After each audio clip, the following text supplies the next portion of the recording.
School থেকে বাড়ি ফিরে দেখলাম প্রিয় পাখিটা আমার মারা গেছে। তাই খুব বেশি দুঃখ হয়। ও বাগানে গিয়ে আমরা পাখিটাকে পুঁতবার জন্য নিয়ে যাই।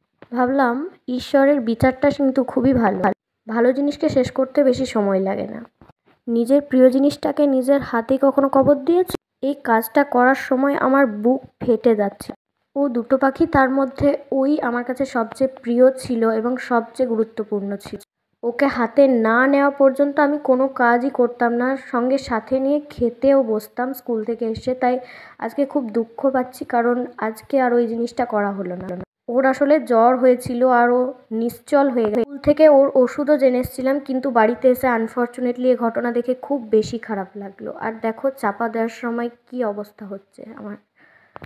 আমি ভাবতে পারিনি যে এরকম একটা ঘটনা ঘটে যাবে বড়, যেটা আমি কখনো স্বপ্নেও ভাবতে পারিনি। কারণ নিজের প্রিয় মানুষকে নিজের হাতে যে কবর দেবো সেটা কেউই আগে থেকে ভাবে না গাইস। আর আজকের দিনটা কিন্তু এভাবেই খারাপ গেল আমার।